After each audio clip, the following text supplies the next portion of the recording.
Namaku Mawar, seorang janda berusia 45 tahun. Sudah hampir 10 tahun aku menjalani hidup seorang diri setelah suamiku meninggal.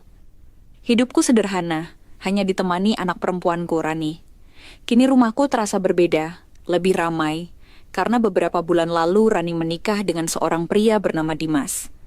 Menantuku itu masih muda, penuh semangat, dan rajin bekerja. Ia membuka usaha kecil menjual pulsa serta spare part handphone di depan rumahku. Setiap pagi, aku sering melihat Dimas sibuk menata meja di teras, merapikan aksesoris ponsel, kabel, hingga kartu perdana. Sementara Rani selalu terburu-buru berangkat ke kantor bank tempatnya bekerja. Kadang aku merasa iba melihat Dimas sendirian menjaga lapak kecilnya. Maka tanpa pikir panjang, aku menyiapkan teh hangat atau kopi untuk menemaninya. "Biar ada temannya kamu, Dim," kataku sambil tersenyum. Ia biasanya membalas dengan senyum sopan, "Terima kasih, Bu." Sejak hari-hari pertama, aku hanya menganggap semua ini sebagai kewajiban seorang ibu terhadap menantunya. Aku ingin Rani tenang bekerja, yakin bahwa suaminya diperhatikan. Tapi lama-lama aku merasakan sesuatu yang berbeda. Dimas begitu ramah, mudah diajak bicara, dan sering berbagi cerita kecil tentang pelanggannya. Kadang kami membicarakan harga bahan pokok di pasar. Kadang soal bagaimana ia ingin membesarkan usahanya suatu hari nanti. Obrolan itu membuat rumahku yang dulu sepi terasa hidup kembali. Aku sadar, ada perasaan hangat setiap kali menyiapkan makanan untuknya. Bukan hanya sekadar tugas seorang ibu mertua, tapi lebih dari itu. Aku berusaha mengusir pikiran itu, karena aku tahu posisiku. Aku hanya ibu dari istrinya. Namun kenyataan bahwa Rani sibuk dan jarang di rumah membuatku semakin sering berhadapan dengan Dimas. Hari-hari berlalu dan aku mulai terbiasa melihatnya dari pagi hingga malam.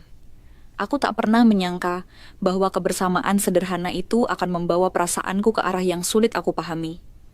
Saat itu aku hanya menganggapnya wajar, tapi jauh di dalam hatiku, aku mulai merasakan sebuah keakraban yang tidak seharusnya tumbuh. Malam itu hujan turun deras sekali. Angin kencang membuat jendela berderik, dan petir sesekali membelah langit. Aku duduk di ruang tengah sambil melipat pakaian ketika tiba-tiba listrik padam. Seketika rumah gelap gulita. Dadaku langsung berdegup kencang. Aku memang punya fobia pada kegelapan sejak kecil. Entah kenapa, sejak suamiku meninggal, rasa takut itu semakin parah. Aku mencoba menyalakan lilin, tapi tanganku gemetar. Lilin yang sudah kusiapkan di meja malah terjatuh. Dalam gelap aku merasa panik. Seakan-akan bayangan hitam menari-nari di sekelilingku. Aku tidak tahu harus bagaimana. Tiba-tiba suara langkah kaki terdengar mendekat. "Bu, tidak apa-apa. Gelap sekali ya." Suara Dimas memecah ketakutanku. Aku refleks berdiri, lalu tanpa sadar memeluknya erat. "Maaf, Dim. Aku takut sekali." Suaraku bergetar. Aku bisa merasakan tubuhnya kaku sesaat, lalu perlahan ia mengangkat tangannya, menepuk pundakku dengan canggung. "Tidak apa-apa, Bu, saya di sini," jawabnya pelan. Kami berdiri lama dalam gelap, hanya ditemani suara hujan dan gelegar petir di luar. Aku bisa merasakan kehangatan tubuhnya, sesuatu yang sudah lama tak kurasakan sejak ditinggal suamiku. Beberapa menit kemudian, listrik menyala kembali. Aku buru-buru melepaskan pelukan itu, wajahku terasa panas. "Maafkan Ibu, Dim." "Aku tidak sadar," kataku Kuki. "Sip," kataku terbata. Ia hanya tersenyum kaku sambil mengangguk, lalu berpura-pura sibuk menyalakan televisi. Malam itu kami tidak banyak bicara lagi, tapi hatiku tidak tenang. Sejak kejadian itu, aku sering teringat momen singkat di kegelapan tersebut. Pelukan yang seharusnya hanya karena ketakutan justru menimbulkan perasaan aneh di dalam diriku. Dan aku bisa melihat dari tatapan Dimas, meski ia tidak mengucapkannya, ada sesuatu yang berubah dalam hubunganku dengannya. Seolah-olah jarak antara ibu mertua dan menantu perlahan memudar, diganti dengan sebuah kedekatan yang tak bisa dijelaskan. Sejak malam mati lampu itu, ada sesuatu yang berbeda antara aku dan Dimas. Kami tidak pernah membicarakannya secara langsung, tetapi aku bisa merasakan perubahan kecil dari caranya memperlakukan aku. Ia lebih sering menatapku ketika berbicara, dan senyumnya terasa lebih hangat. Aku pun, tanpa sadar, menunggu-nunggu saat di mana kami bisa mengobrol berdua. Setiap siang, aku menyiapkan makan untuknya. Awalnya itu hanya rutinitas, kewajiban seorang ibu mertua. Tapi sekarang, setiap kali ia memuji masakanku, hatiku seperti bergetar. Masakan ibu memang enak, jadi saya betah di rumah terus. Katanya suatu kali sambil tersenyum. Aku tertawa kecil, mencoba menyembunyikan perasaan aneh yang muncul. Ah, kamu saja yang terlalu baik, Dim. Rani, anakku, semakin sibuk di kantor. Pulangnya selalu malam, kadang membawa pekerjaan ke rumah, lalu langsung masuk ke kamar. Aku mengerti pekerjaannya berat. Namun tanpa ia sadari, kesibukannya itu membuatku dan Dimas punya lebih banyak waktu bersama. Kadang kami duduk di teras sore hari, hanya memandangi jalan sambil ngobrol ringan. Kadang ia bercerita tentang mimpinya punya toko spare part yang lebih besar, dan aku memberi semangat seperti seorang ibu. Tapi jauh di dalam hati, aku tahu aku menikmatinya lebih dari sekadar peran ibu mertua. Aku mulai merasa bersalah pada Rani. Namun perasaan itu bercampur dengan hangatnya perhatian Dimas. Setiap kali ia membantu membawakan belanjaanku dari pasar atau memperbaiki pintu dapur yang rusak, aku merasa ada sosok laki-laki yang selama ini hilang dari hidupku. Aku tidak tahu harus menolak atau menerimanya. Aku hanya membiarkan semua mengalir. Hari-hari terasa aneh. Aku tidak berani menatap Dimas terlalu lama, takut ia bisa membaca isi hatiku. Namun aku juga tidak bisa menolak rasa nyaman saat bersamanya. Hubungan kami masih dalam batas wajar, tapi aku bisa merasakan ada sesuatu yang tumbuh di antara kami. Sesuatu yang seharusnya tidak boleh ada. Hari itu Rani memberitahuku bahwa kantornya menugaskannya keluar kota selama 3 hari. Bu, aku harus berangkat besok pagi. Tolong temani Dimas di rumah, ya. Kasihan kalau dia sendirian, katanya sambil sibuk menyiapkan koper. Aku hanya mengangguk meski hatiku terasa berdebar aneh. Aku tahu ini akan membuatku lebih sering berdua dengan Dimas, dan aku tak bisa menebak apa yang akan terjadi. Malam pertama tanpa Rani, suasana rumah terasa hening. Setelah menutup lapaknya, Dimas masuk ke ruang tengah. Aku sedang menonton televisi sambil merajut. Ia lalu duduk di sebelahku, lebih dekat dari biasanya. Sepi sekali ya kalau Mbak Rani nggak ada, katanya lirih. Aku tersenyum tipis, mencoba menahan debaran hatiku. Iya, ibu juga merasa begitu, jawabku. Kami pun mengobrol lama, dari hal kecil sampai hal-hal pribadi yang jarang kubicarakan dengan orang lain. Di tengah obrolan, aku merasa ada keterbukaan yang belum pernah kami miliki sebelumnya. Ia bercerita tentang masa kecilnya, tentang perjuangannya kuliah sambil bekerja. Aku pun tanpa sadar bercerita tentang kesepianku sejak suamiku meninggal. Dimas mendengarkan dengan tatapan penuh perhatian. Sesuatu yang bahkan jarang kulihat dari anakku sendiri. Tatapan itu membuatku merasa dihargai, didengarkan, dan diinginkan. Malam semakin larut, hujan turun lagi di luar. Aku ingin tidur, tapi rasanya enggan beranjak. Ketika aku berdiri hendak masuk ke kamar, Dimas sempat menahan tanganku sebentar. Bu, terima kasih sudah selalu ada. Saya merasa seperti punya rumah yang benar-benar hangat, katanya. Sentuhan tangannya membuat tubuhku merinding, bukan karena takut, tapi karena rasa yang sulit kujelaskan. Aku buru-buru menarik tanganku dan tersenyum kaku. Ibu sudah terbiasa sendirian, Dim. Jadi sekarang ya senang ada kamu di rumah. Malam itu aku tidak bisa tidur nyenyak. Bayangan Dimas terus muncul dalam benakku. Aku tahu aku sudah melangkah terlalu jauh dalam hati, meski belum ada yang benar-benar terjadi. Tapi aku juga tahu, 3 hari tanpa Rani akan menjadi ujian berat bagiku, dan mungkin juga bagi Dimas. Malam kedua tanpa Rani terasa lebih berat bagiku. Seharian aku mencoba menyibukkan diri, memasak lebih banyak, membersihkan rumah, bahkan menata ulang pot bunga di halaman. Namun tetap saja pikiranku sering melayang ke arah Dimas. Ia sibuk berjualan di depan rumah. Tapi setiap kali aku keluar membawa air minum atau makanan kecil, tatapan matanya seolah berbicara sesuatu yang tak terucapkan. Hujan turun lagi malam itu, lebih deras dari malam sebelumnya. Angin membuat genteng berderak, suara petir menyambar-nyambar. Aku duduk di ruang tengah dengan selimut menutupi tubuh. mencoba menenangkan diri. Dimas masuk setelah menutup lapaknya, lalu tanpa banyak bicara, ia duduk di sampingku. Jarak kami begitu dekat, hingga aku bisa merasakan hangat tubuhnya. "Apa ibu tidak takut?" tanyanya sambil melirik ke arahku. Aku tersenyum tipis meski dalam hati gemetar. "Sejak dulu ibu memang takut gelap dan suara petir. Kalau ada almarhum dulu rasanya aman. Tapi sekarang..." Kalimatku terhenti begitu saja. Dimas menatapku lama, lalu dengan suara pelan ia berkata, "Kalau ibu takut, saya temani." Entah bagaimana, malam itu aku tidak bisa menolak kedekatannya. Kami duduk berdua dalam diam, hanya suara hujan yang menemani. Aku merasakan lengannya menyentuh lenganku, dan bukannya menjauh, aku malah membiarkan. Rasanya hangat, nyaman, dan begitu menenangkan. Saat petir kembali menyambar, aku spontan menyandarkan kepalaku di pundaknya.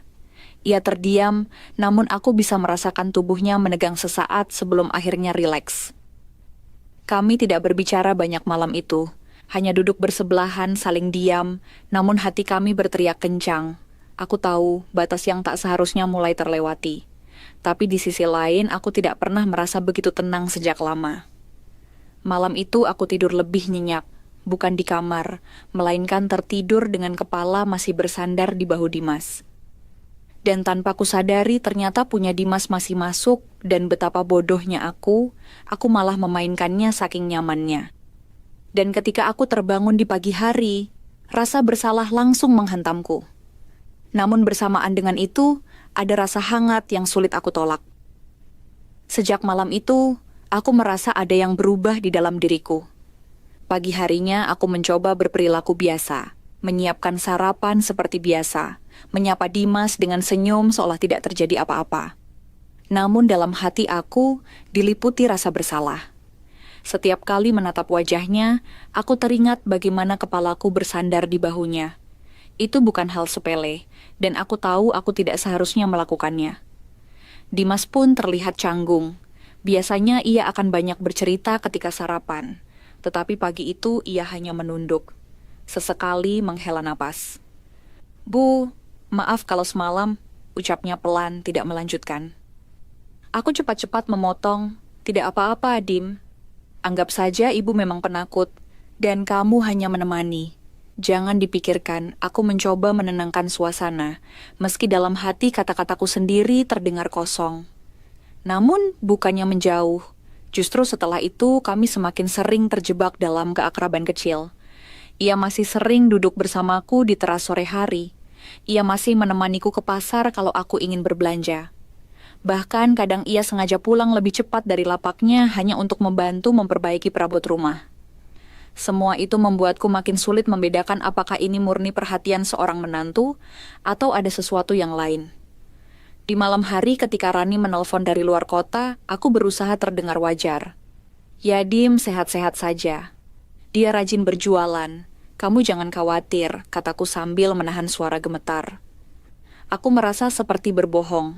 Meski sebenarnya tidak ada yang benar-benar terjadi. Namun yang terjadi di hati, itu tidak bisa aku sangkal. Aku takut Rani menyadarinya suatu hari nanti. Aku mulai sering berdoa, meminta Tuhan menjauhkan perasaan aneh ini. Tapi semakin aku berusaha menolak, semakin aku merindukan perhatian Dimas. Di dalam batinku ada pertempuran besar. Antara akal sehat yang berkata ini salah, dan hatiku yang sudah lama haus kasih sayang. Aku tahu cepat atau lambat, sesuatu harus diputuskan sebelum semuanya terlambat. Hari terakhir Rani berada di luar kota terasa paling berat. Aku berusaha menyibukkan diri sejak pagi, tapi pikiranku terus melayang ke arah Dimas. Aku tahu ia pun merasakan hal yang sama, karena sejak pagi ia lebih sering berada di dalam rumah, bukannya sibuk di lapak depan seperti biasanya.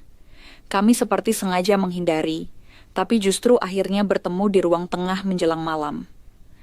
Aku sedang melipat pakaian ketika Dimas masuk membawa segelas teh hangat untukku. "Ibu capek ya? Ini saya buatkan teh," katanya. Aku kaget sekaligus terharu. "Terima kasih, Dim. Harusnya ibu yang menyiapkan untukmu," jawabku sambil tersenyum. Namun tatapannya membuatku tak bisa berpaling. Ada sesuatu dalam matanya, hangat, lembut, dan membuatku lemah. Kami duduk berhadapan, suasana hening. Suara hujan lagi-lagi menjadi latar.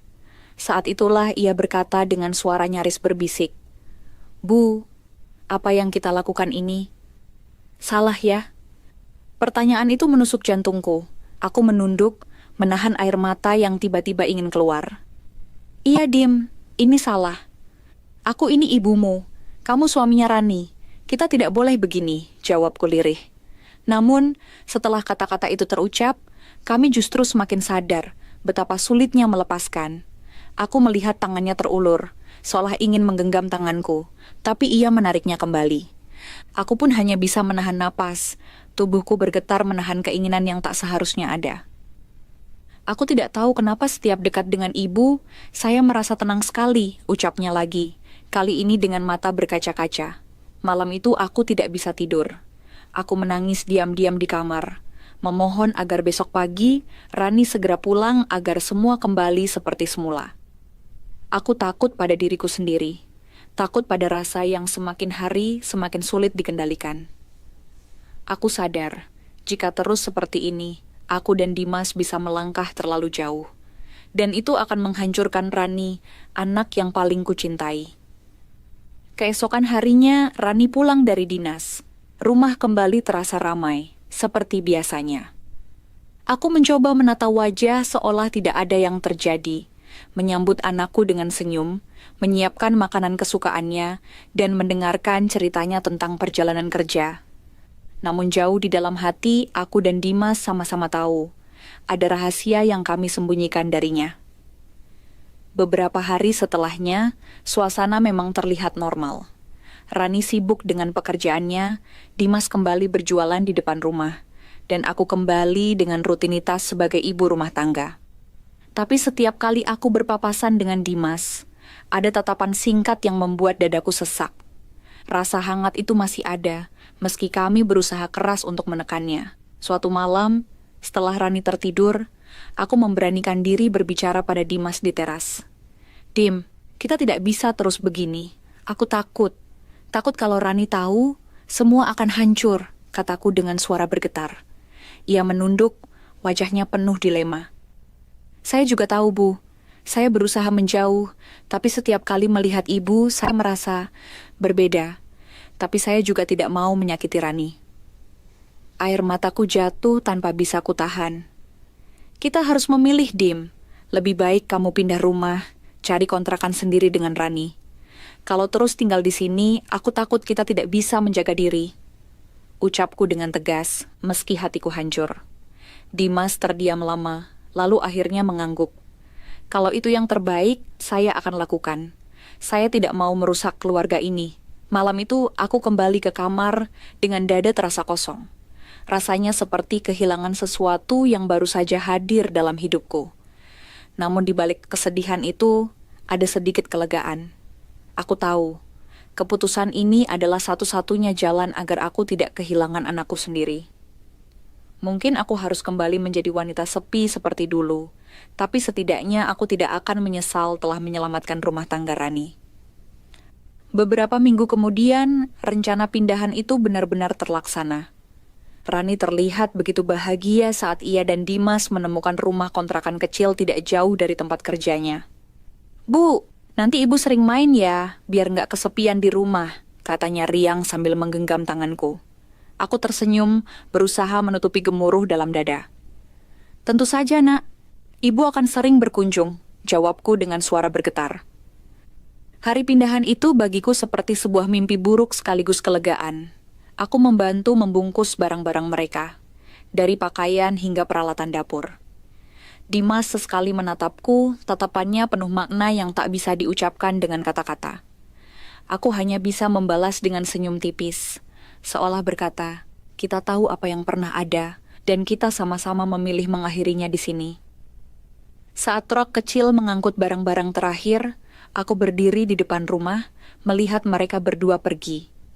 Rani melambaikan tangan penuh semangat, sementara Dimas menunduk sebentar, sebelum akhirnya ikut tersenyum pada istrinya. Dadaku terasa sesak. Aku tahu, mulai hari itu aku akan kembali sendiri.